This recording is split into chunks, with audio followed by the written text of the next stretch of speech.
site. Okay, I'm Erin Ozenbaugh. I'm the Donor Relations Manager at Leadership Austin.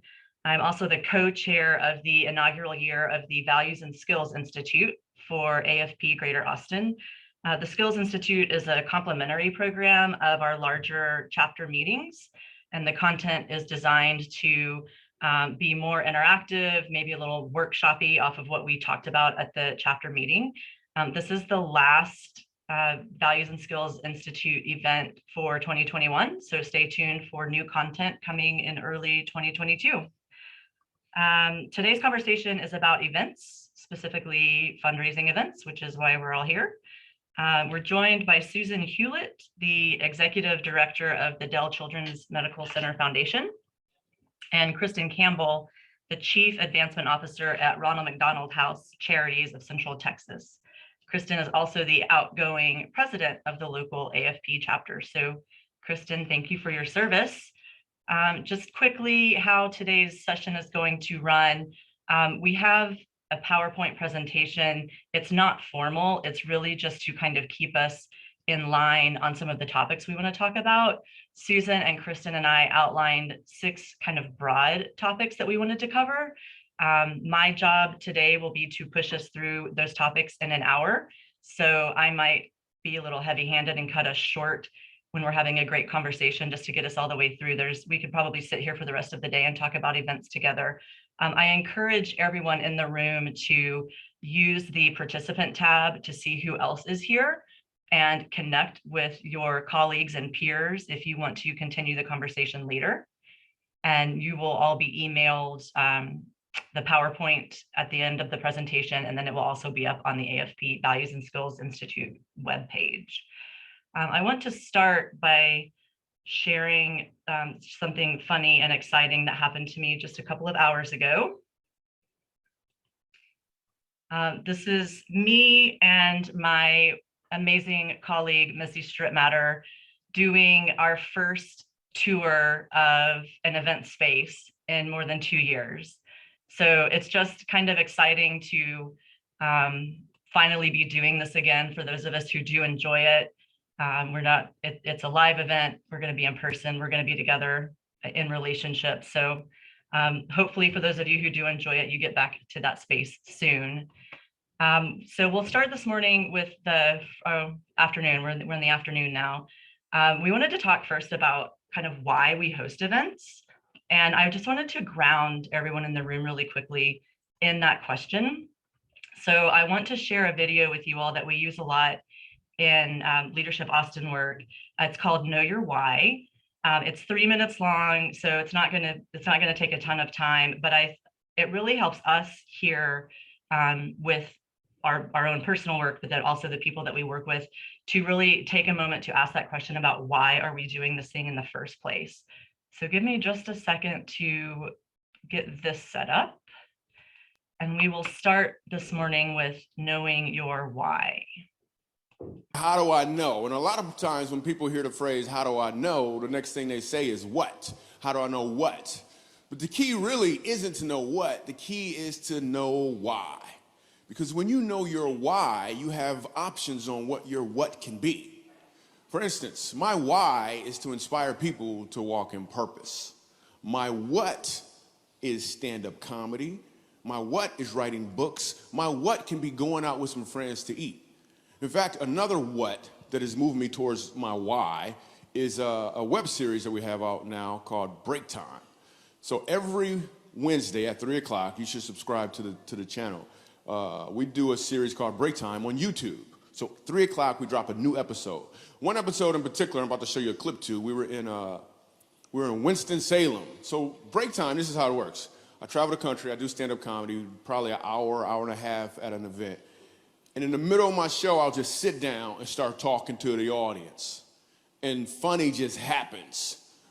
Or I'll meet somebody who's really interesting. So I met this one guy, and he said that he teaches music at a school. I was like, all right, you teach music, can you sing? And then I'm just gonna show you the clip. Check it. So you're a musical director. Cool. Yes, sir. All right, so let me get a couple bars of like Amazing Grace. Can you do the first part of that? Go ahead. Amazing Amazing grace, how sweet the sound that saved a wretch like me. Wow. That bro could sing, you know what I'm saying? All right, all right. Now, once you give me the version, is if your uncle just got out of jail, you got shot in the back when you was a kid. I'm just saying, let me see the hood version real quick, if you know which version I'm talking about. Just see if that exists. Let me see what you got. Amazing grace, how sweet the sound that saved a wretch like me.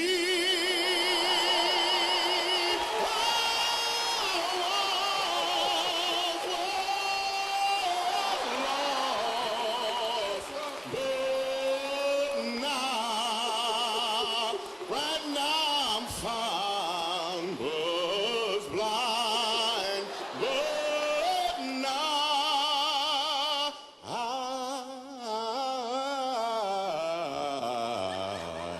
I see.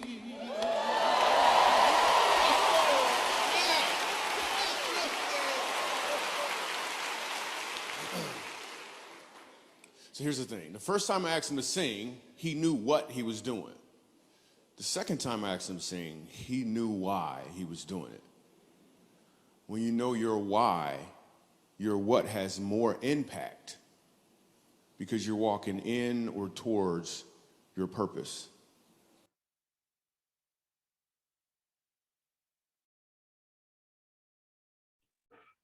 Thanks for ADHD. humoring me on that one. I think we use that all the time here at work, and feel free to also use it. It's such a good tool to help you get focused on why you're actually doing the work. So as you work through your events and as we work through the conversation today, just think about, why are we doing these in the first place? So with that, I will go ahead and share our PowerPoint and get the conversation started.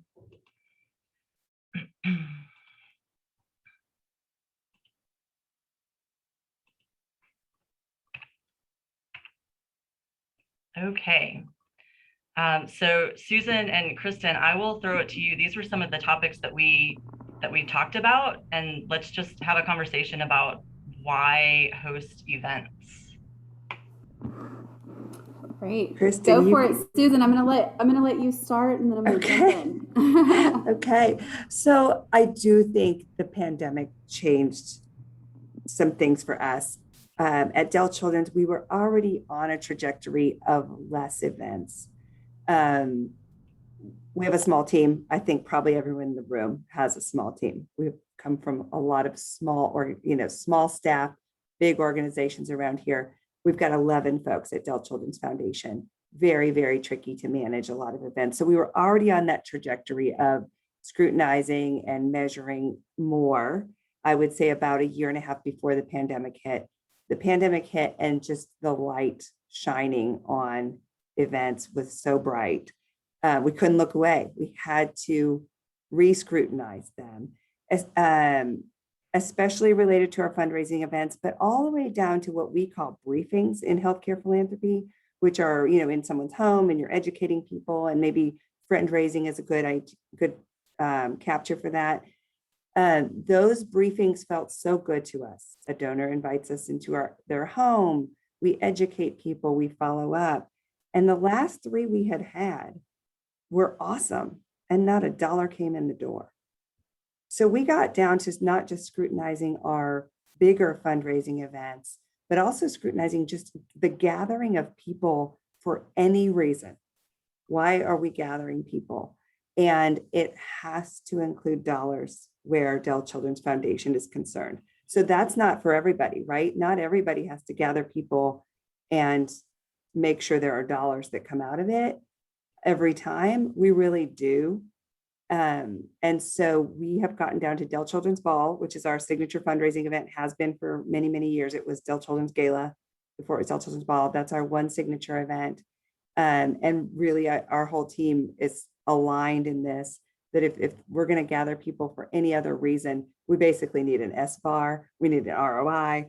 So for us, it took it up a notch in how we look at every time we gather people. Yeah, and I would say this, you know, the pandemic caused sort of the same thing for the Ronald McDonald House. We had already, similarly, Susan, been on that same trajectory. In fact, when I was hired there 4 years ago, that was one of the big challenges that the board presented to me was we've got 5 pretty large events. We're heavily dependent on that revenue, and we want to change that. And so right off the bat, one came off the table, which took, no joke, 6 months of conversations, hard conversations with our board about this question of why. Why was it that we continued to host an event that was ultimately not driving very much revenue and also not driving the cultivation of relationships? It was just a feel good that had been going on for years and years that there was a lot of personal sentiment around. And so then I think the pandemic really sped us up on getting a couple of others off of our plate. I think that this question of why we gather is really, really important. And I don't know if this is happening to everybody else, but is the slide going away for y'all, or is that just on my computer? Yeah, Aaron, there's like a blink. Okay, perfect. Now we're back. I put in the chat a link to a book that I actually gave all of our board members with the AFP this year called The Art of Gathering by Priya Parker. It really focuses on knowing your why before you get into a room in any conversation, whether it's a 600-person gala or one of those briefings that Susan mentioned. And right now, one of the things our team is trying to quantify and put metrics behind are those pieces that aren't revenue drivers.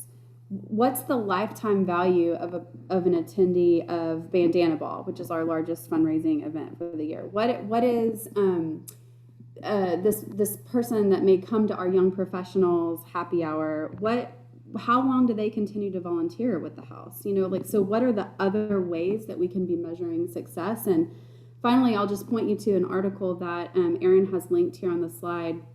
Some of you may have read it recently, but it's talking about this question of ROI, right? And if we as nonprofit professionals, especially in events, are only looking at the dollars coming in the door, what are the things that we're missing? And is that the only metric that we should be focused on? And so anyway, there's a lot of thought-provoking ideas in the article that Erin has linked here. I just encourage you to all look at it. But finally, I'll say what was interesting at the beginning, Erin, too, is that you were saying, for those of us who love this, and that's, I know I am not one of those people. So unless I know the why, I cannot joyfully go about planning an event, and my team who's on here knows that about me. So we've got to be crystal clear, and I think y'all are going to be excited to hear some more about what Susan has to say about them being mission focused in their gala. I'll jump onto the measuring success, which that actually changed a lot for us in the pandemic as well. Obviously, measuring the ROI. We just last year started measuring our staff time. Like, we just started saying, okay, what costs to staff time, right? Because an event touches everybody in your organization. No one is untouched when there's an event going on. So we just built that in. A couple other things through the pandemic, actually really positive things that came up, measuring inclusivity.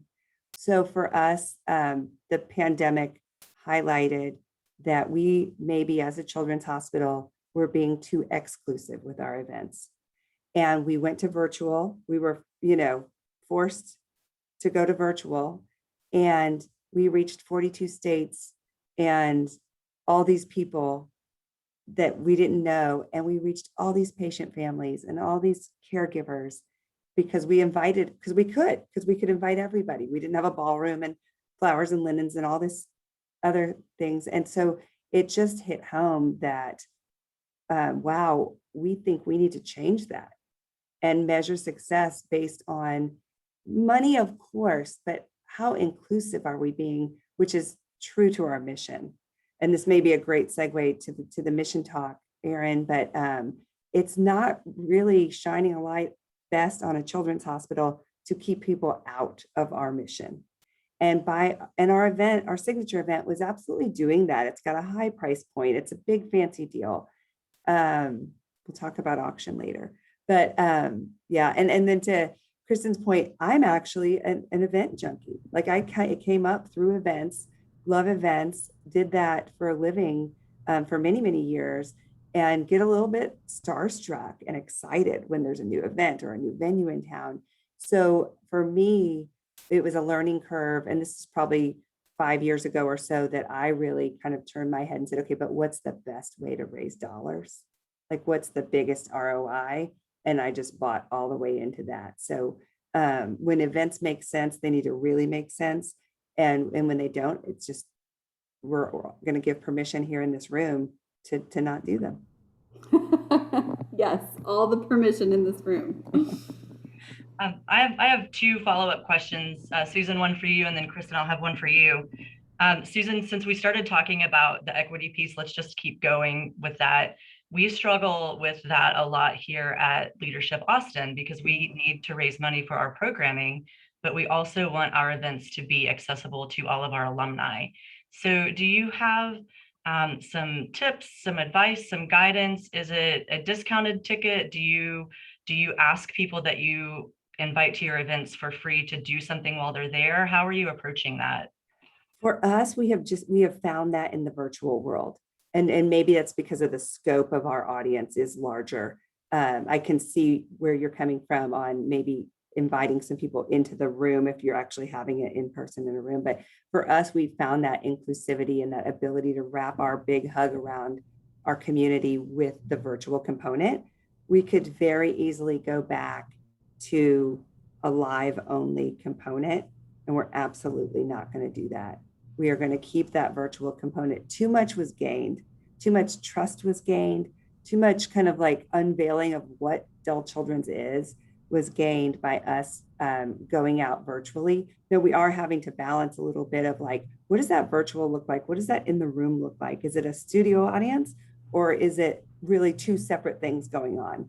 You're mission focused virtually, you're mission focused in the room, and they're kind of different, but everybody's getting all of Dell Children's and all of our stories. So we're kind of committed at this point, and it was learned absolutely through the pandemic, and it was a good lesson for us. I think we all also struggle with this on our boards as well. You know, what is a good inclusive? Does your board represent the audience you're serving? And we're all being enlightened in that way as well. Erin, before you get to your next question, I wanted to say that that's something that we're looking at in terms of ticket prices as well, especially because we're having to really dramatically reduce the number of people that we're going to have at our event. We must host it outside in September. I'm talking about Bandana Ball specifically. We were already sort of at the top of a ticket price that we were comfortable asking people to pay. Same thing that Susan said, we've been so inclusive because people have been able to join us from all over, from their couches. So we've made a commitment to try and raise money around that, to ask sponsors to help sort of offset the cost of tickets or pay for tickets for some of our guest families who might want to be in the room that night. And then also, Susan, I told Susan once she said this, we were all going to have a microscope on how Dell does this in January, because I think we're all trying to figure out how do you balance what you're still going to offer virtually without it being a hybrid event, which is essentially just two large events happening at the same time. And the mechanics and logistics and the budget behind that, we're going to be watching with bated breath. Ooh, magic word, budget. Our budget, we've taken our budget down by not half, but a lot after last year. That was another great outcome of what do you really need to put into an event budget wise. Yeah, totally. Thank you. Okay, I'll go to the next question. Kristen, you opened by talking about how you immediately asked the organization to cut down on the number of events they were doing. And we actually had a question come in before today from Rachel Mallarney, who is on my screen here, asking who are we finding is driving events to happen again? Is it donors, sponsors, organizational leadership, boards, or staff?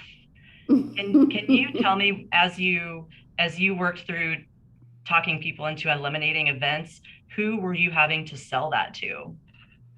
Yeah, I would say for the one that I'm thinking about, it was really the board. And I think that if I'm thinking about the two events that we sort of have on our plate right now as an organization, it would still be the board that we were convincing that of.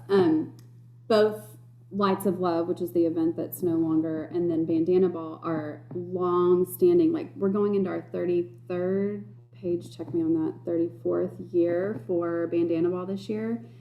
And so there's this emotional tether that the board has to it. It also, and I think Susan's going to speak to this about like the maturity of your volunteer fundraisers and sort of where they are in a headspace about how they want to raise money. Do they want to raise major gifts, or are they really pumped up about that live auction that you got going on? And right now we've still got a lot of board leaders who care a lot about this event specifically and the activities that are going on at that event. It is no joke the amount of support and hand holding along the way that I had to do with those people. It's not staff. I think, and I just would love to see a nod of heads or show of hands, like the number of people within your own organizations who just don't recognize or don't see at all like how much work these things are. Like I think it's not coming from staff. I think it's coming from the people who have these really emotional connections to the events. Now, that is fine if we're clear about the why. That is fine if we are not under any pretense that an event is going to magically bring in $500,000 or $1 million more when the audience is not changing, right? It's fine if we know and are clear about our why. So I think that's why we started with that question, because you always have to know. Thank you. All right, let's move on to the next one. We wanted to spend some time today talking about connecting your event to your mission. And Susan had said in preparing for this, the way that Dell Children's approaches their events is the entire event should be a mission moment. I think most of us are accustomed to the mission moment during the event, and Susan said, no, your entire event should be a mission moment. Do you want to talk a little bit about that, Susan? Yeah, and that's something we learned over time. I mean, we started out, selling trips to Vegas and then having a mission moment. And like this little 10-minute block of time during the ball or the gala, many galas.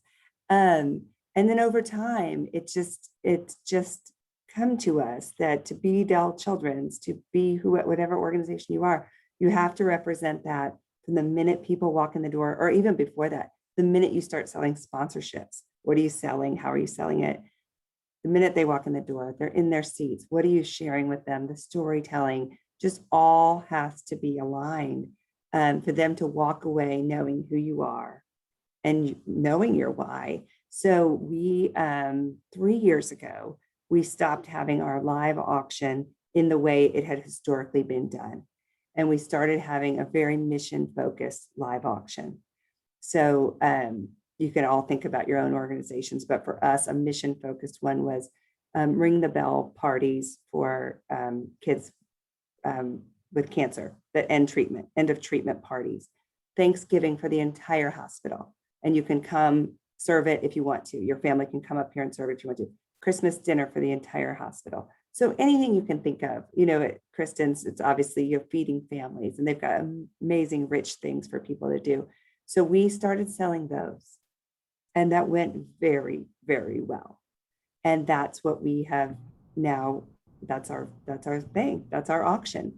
And anybody that wants to talk offline on how to kill auctions, I'm happy to be your mentor. I think I was at Seton Fund. I was at Seton Fund before I was at Dell Children's, and the Seton Fund is an adult foundation within Seton Foundations that supports Seton Medical Center Austin and Dell Seton, the Adult Trauma Center. And I was there, and I was an event person and doing a really cool event with 75 of the most amazing women on a board called the Elizabeth Ann Seton Board. And at the time, they had a silent auction that was like miles, clipboards, if everybody can remember. I know I'm old, but clipboards as far as the eye can see, pens, all the stuff, very non-COVID now that I think back to those days. But I saw these, I mean, these women are powerhouses, right? Powerhouse ladies going out and just like asking for gift cards and asking for yoga mats. And I was like, wait, they are connectors. They know everybody. They need to be asking for like big things for these hospitals. So we kind of got that turned around, and it was scary. It was scary. It made a bit of money. But in charging them with a higher level, or elevating them, maybe is the word, which didn't take much. They're already so elevated. It just worked, and more sponsorship dollars came in, more underwriting came in. And golly, we all know, any of you who've done events know the taxing time it is to do a silent auction, or a live auction for that matter. Live auction, we weren't connected to our mission. We needed to make that change. And it also was taking up a great deal of team time post-event. So we'd be post-event 6 months trying to fulfill a trip or a this or a that, or tickets. We've all probably had this experience. Sometimes not giving the donor a great experience, when maybe if that donor had given a gift at that event and we just had them come to Dell Children's for a tour, we would have connected in a better way. So our bad. Love to hear Kristen's thoughts. Yeah, it's almost like, I mean, I've said this to my boss before, that we have to become these travel agents, you know, especially if you're not doing a consigned package. So paying up front for someone else to take care of all that for you, you're in the driver's seat trying to finagle the airline miles and the hotel certificates and all these things. And that is not our job. Our job as nonprofit professionals is to inspire and teach people about our mission and bring them into this missional journey with us. It is not to throw a party that doesn't have a meaningful why. It is not to provide them with these trips that they all have access to anyway, and then have to work on it for a year later. I mean, that's the piece to me where the staff time really gets interesting, is how much time on those two things, live and silent, are we spending, that if we were spending that on sponsorship and these meaningful mission moments, what would that result in? I think we're getting closer, right? Or if, this sounds bad. A consignment company that went out of business 5 months after your gala, not great. I feel for that person. The picture that Erin has on the slide here this is like our first dabbling in this. Like I'm just like, Susan told me about the fact that they didn't even have silent, and my mind exploded the other day. I was like, I want to be you. But this was our first dabbling, and it has been so successful the last 2 years that we've done it. We've found celebrity chefs who want to provide a meal at the house and a cooking lesson for some of our donors. So it's just a few people who can come with their friends, cook a meal with Erin Franklin, serve it to the families, and then go eat with Erin in our community room. So dabbling, but I love the thread that could cause. I mean, there's so many other ways I think that we could do this. And so thank you, Susan, for leading. I love that. I want to do one of those. No, I love that. It's all live and learn stuff too. Like really, we didn't ever, I wish we would have gotten to some of these things years ago, but until you kind of are faced with them, right? And it's just being in that room and going, why are we selling Vegas packages for the children's hospital? Yes. Just something clicks. Yes. And for us, it's just gone better. It's felt more authentic, since we aren't selling things that aren't relatable to kids and healthcare. Right. Thank you.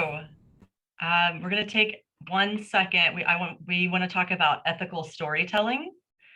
And Susan shared a great example of ethical storytelling that I want to share with everyone before we start talking about it. So let me get And that. Erin, I'll tee this up a second with, this one was done pre-COVID, but it may give people an idea if you're having to shoot videos, depending on your organizations and COVID kind of regulations going on, or whatever everybody's thoughts are on that. It's an adult storytelling, one adult with some B-roll that was shot about the year before. So it's a very simple, very low cost idea. And we got to talking about ethical storytelling. And this was a way to tell a story about people and about our mission without having patients speaking for themselves, which we do that too. And we do, I think, a lot of times beautifully, and sometimes we miss the mark. But this one, I thought about how simple it can be when we allow it to be. All right, I'll hit play and let me know in the chat if it doesn't sound or look good.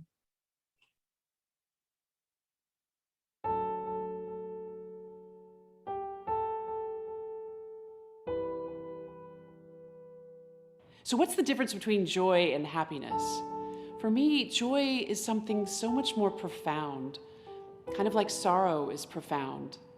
The Indian philosopher Kahlil Gibran says, joy is your sorrow unmasked. It's as if joy is something deep within us that changes us and has us experience the world in a different way. In our hospital, we know both, joy and sorrow. And sometimes they come in the same moment. Several weeks ago, I was talking with Dr. Steve Roach, the pediatric neurologist who's chair of our program at Dell Children's. He began telling me about a time when he was a young neurologist, and some parents brought their child to him in his office, and it was left to him to tell them the devastating diagnosis of their little boy. He shared with them that their child had a severe brain anomaly, that more than likely he would never walk or talk. It was after delivering that news that the mother asked him a very poignant question. Is there value in a life so devastated? He said she wasn't being heartless. In fact, she was asking a very profound question about the meaning of life itself. And he thought to himself, one feels so inadequate when the kindness of your humanity is all you have to offer someone who needs so much more. And so how did he answer her question? He said, there is value in any life that knows joy. He didn't realize, I don't think, at the time that it was such a critical moment for those parents. It wasn't until years later when a colleague of his said that they had seen a blog, a website on the internet from these parents, where they wrote about that first encounter with a young neurologist who shared with them a statement that would change their lives forever. Their whole blog was dedicated to how they share joy of their child with the world. Well, at Dell Children's, we know profound joy every day. There is joy when Dr. Frazier and his team do heart surgery with a little child that nobody else would dare touch, and that child lives. There is joy when Dr. Corey Ream puts a cochlear implant in a child's brain and they can hear their mother's voice for the first time. And there is joy when a premature infant who's been in the NICU for their whole lives finally gets to go home, and we line the halls and cheer them out with a bubble parade. And there's joy when even that little boy with a brain anomaly who doesn't walk or talk looks up at you and smiles. So consider what joy is for you in your life. How do you feel it profoundly in your soul?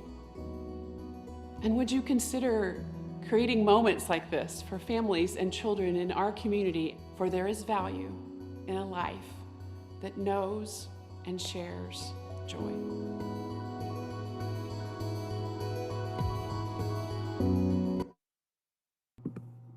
So good, Susan. So good. I love that one. Since we're all event people, I need to share that that was a Dell Children's Ball video rebranded for like pennies as a campaign video.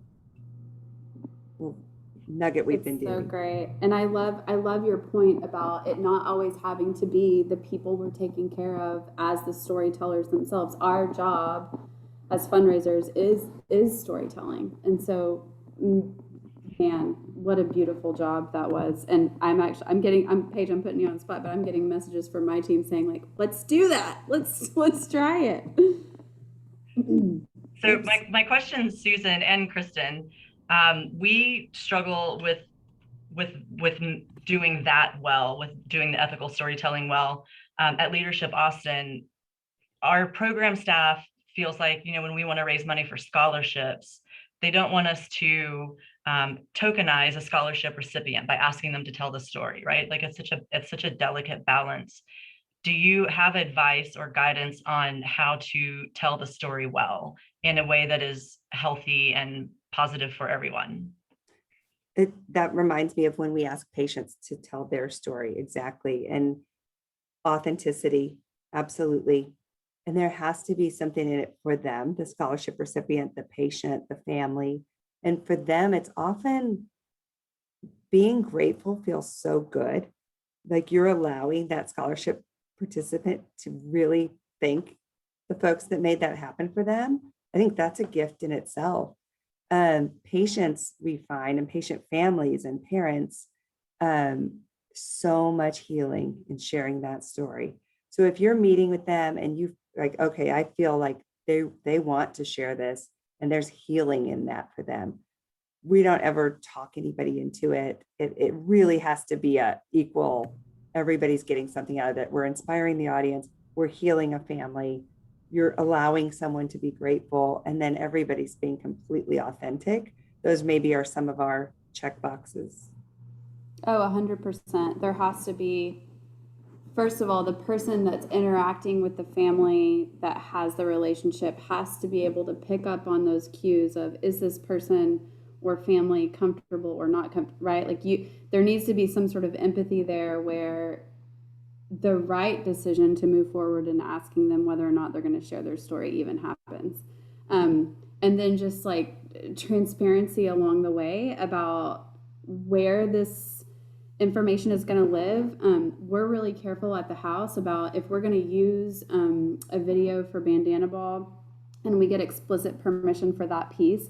If we ever want to do what Susan was saying, like repackage it or use some B-roll for social or somewhere else, like we're also going back and getting permission, because unfortunately, and this is true for both Susan and me and the work that we do, that sometimes the outcome is not so great for those families later in life. And so especially when it's a story that's maybe got some age on it, you have to be very thoughtful because the situation for that person or family could have changed. Yes, that's my thought on that. Thank you. We're going to go to the next topic, but I'm actually going to skip because the next topic we had scheduled as inclusivity of access, but I feel like we already talked about that a little. So I'm going to jump to some of the pivots that we made during COVID that we think might be permanent. And Susan talked a little bit about this, saying that there will continue to be a virtual component to their big gala. I shared a picture of the Junior League, who is doing a Christmas affair this week. They're actually incorporating a virtual event as part of a Christmas affair. But do either of you have ideas of other adaptations that we made that we think are going to stay, that are going to stick around? And Susan, you had talked about being forced into the virtual space allowed you to discover all of these sponsorship and marketing opportunities that you wouldn't have thought of otherwise. Yeah, I feel like our sponsorships were so elevated by having that virtual thinking outside the ballroom, I guess we could call it, and what we can be doing on screen for people. So it enhanced sponsorship benefits. More people saw it. Sponsors love that. I mean, that our metrics that we could produce post-event back to sponsors were really good. Oh, thanks for sharing that. And Alpheus is great. I put them in there. So I think for us, it was that what's going to stay with us is virtual components, not always, but when they make sense. We have what's called giving societies here at Dell Children's, and they do gather at times. We have a grandparents one, a kind of parents one, and a women's one. And so I think those gatherings will happen, sometimes in person, sometimes on Zoom. We won't always hybrid. Like, I think sometimes, and you all probably have a lot of different opinions on this, but sometimes offering both can minimize both, right? So your Zoom audience maybe doesn't feel connected in a boardroom, and your gathered audience, is smaller because some folks chose to stay home or take that call on the road. So I don't know, past the ball, if we'll always continue to have a virtual side when we are gathering people. For board meetings, for those of you who have boards, I've got quarterly, I'm 4 board meetings a year, and we chose to do 2 and 2 and not offer virtual when we are gathering people. So we didn't want to shrink our gathered audience. So we're just going to do 2 and 2. It's a beautiful thing when people don't have to travel and park for a board meeting. I think Zoom works really well. So that's getting into a whole different arena of non-fundraising events, but I'll just say that. But for the Dell Children's Ball, we will be keeping the virtual. And I think your point that getting into this arena of non-fundraising events actually is work that generally lands on our teams as the people gatherers. I mean, I know informally at the house, we're generally, like, even if it's going to be sort of an internal staff thing, they immediately think of us. Or if there is going to be a meal served at a board meeting, Kristen, what do you think we should do, right? Like we get tapped into for the vast amount of knowledge that we all have about event management for fundraising purposes, but it plays out in so many different ways. I would say the adaptations for us, we still have a huge question mark about any piece of what we're doing going virtual for Bandana Ball this year. I would say there will be engagement possibility through the video, the professional video, the ethical storytelling that we're going to do, somehow sending that to people and inviting people to participate if there is still a silent auction, which I'm imagining there will be. I need you to come talk to my board, Susan. But I really think, and we talked about this on our planning call for this meeting, like just the one-on-one connection with people. And for events specifically, that played out for us in that we had board members invite contacts that they're cultivating, whether it's for our capital campaign or for an annual gift, to come to their house for that smaller, intimate gathering. And so if you can really prepare the people who are executing your event in that way on your behalf well, I think that there's lots to be gained from it, because we actually got a lot of great feedback about these house parties that were literally 10 people. They blew up a screen in their backyard and watched Bandana Ball virtually. There are capital campaign prospects that came out of several of those parties, and it was just interesting to hear feedback about that. So I would say that smaller gathering piece, we want to figure out a way how to keep it, because they all had just a blast doing it. But they were able, I'll make this final point, they were able to have those good conversations because it was a smaller audience. It's not possible for our CEO or a whole board to go around the entire Bandana Ball tent, right? Like, that's just not possible. So these smaller opportunities for us have been really great.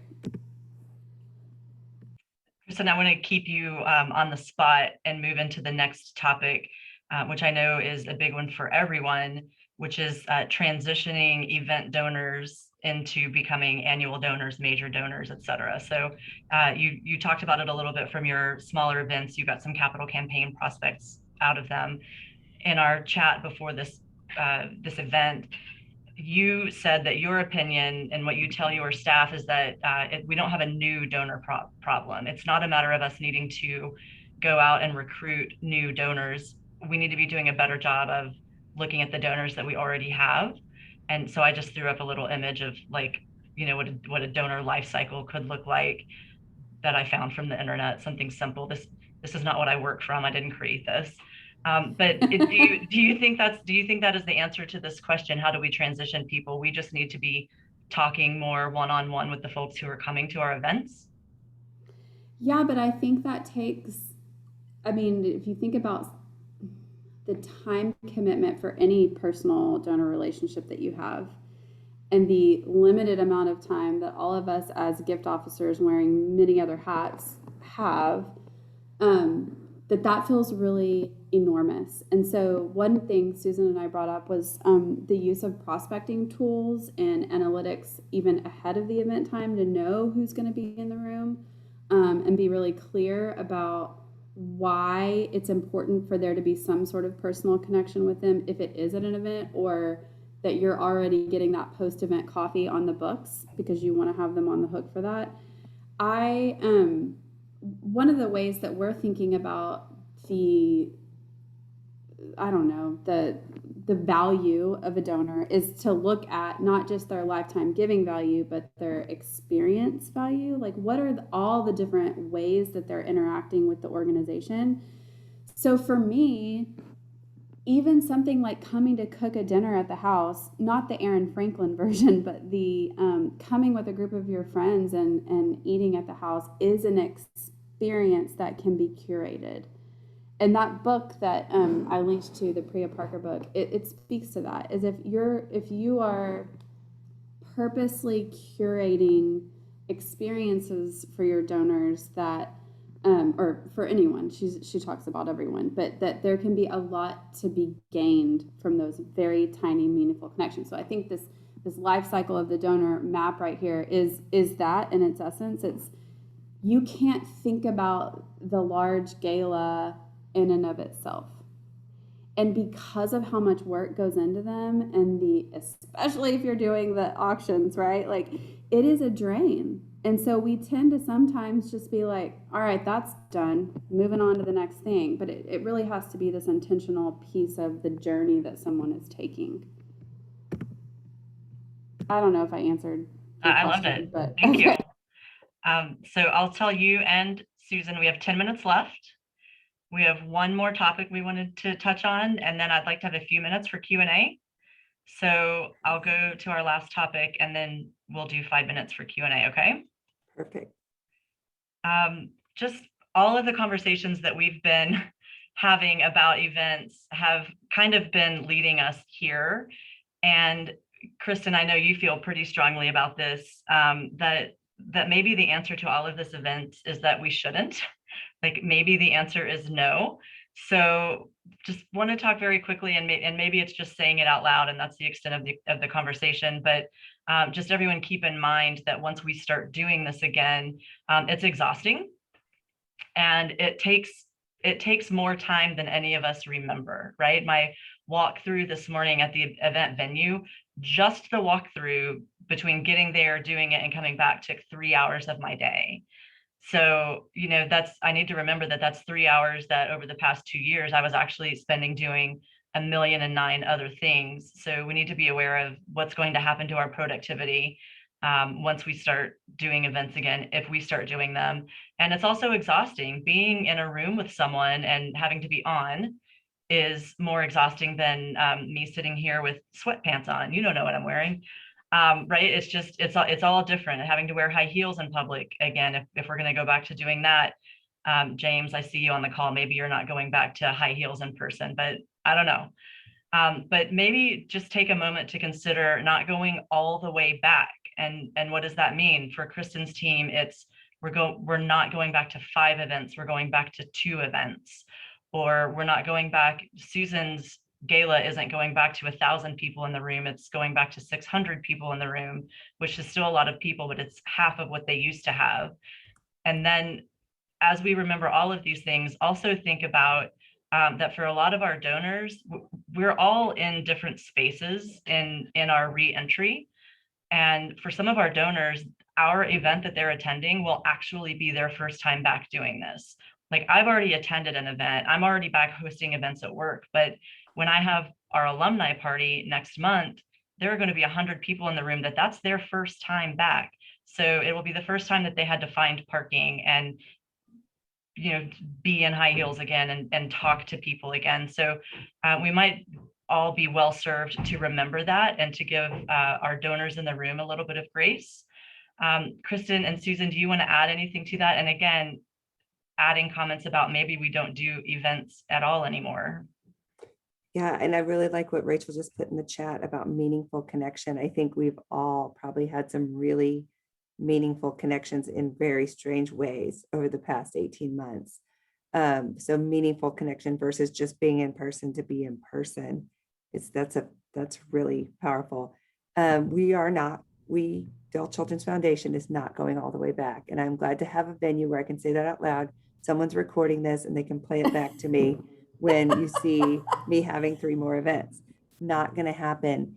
I care about my team way too much to do what we were doing. I care about my own self way too much. We're not out 3 nights a week. Even if we're not having events, we used to be out 3 and 4 nights a week doing things.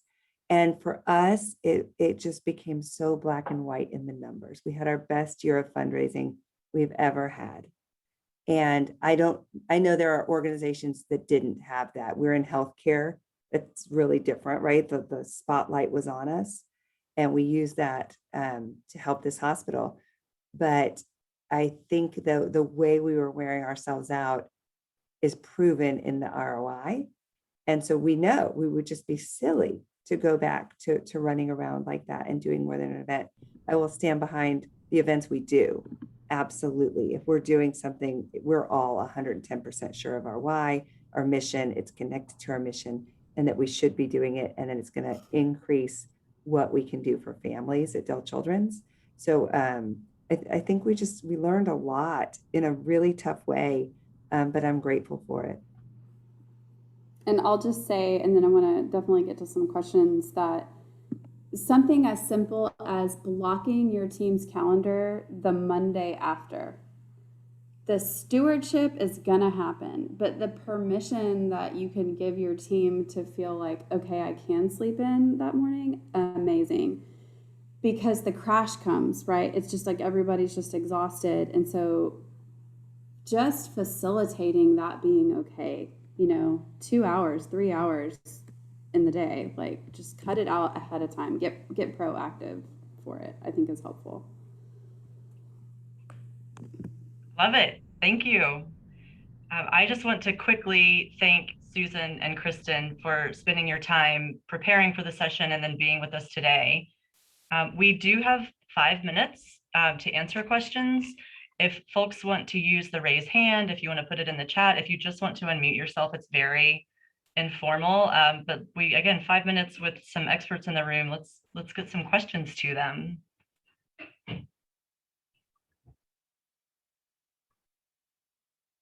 Yeah, Lindsay, are you? Yeah, go for it. I think she's saying goodbye. She's saying goodbye. Okay. Yeah, maybe surely there's a question there. We got a question. Kristen and Susan and I were actually really excited to hear from Jennifer Nauman. Had a question about micro events, but Jennifer's not on the call, so I can't get her to expand on that for us. Well, I just want to also say, this word expert doesn't exist really. Like Susan and I have a lot of things to say because we've done a lot of them, but all of you guys have a lot of things to say about them too. Like Paige on my team who's on this call was like, you did all of the production work on making these virtual things happen. Like we have such collective expertise, and that's why I love AFP, because we all get to come together and talk about what worked and what didn't work and really believe and feel that we're all in this together. So this is my plug for AFP and the value that the programming that Aaron has put together through the Values and Skills Institute and the collective minds, including Susan's, that we get to bring together as an organization, why it matters so much. Because none of us have all the answers. We just have some answers. Point taken. Susan, do you want a last word before we go? And some of us are just old and have been around so long that we've learned a lot of lessons.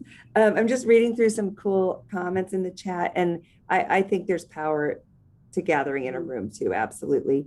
What we missed when we went 100% virtual last year was that energy, right? Was the energy around Paddles Up. So that's exactly why we're getting together with a smaller audience and then keeping that virtual inclusivity component. So trying to make kind of the best of all worlds, really strategically. So just fun to be back in the world with you guys. It's fun to go through it all together in this city, and it'll be fun to see each other again. Yeah, agreed. Okay, that does it for 2021 for AFP. We've got nothing for you. Just go and rest and recover and get through your end of year fundraising in November and December. Look for us again in January.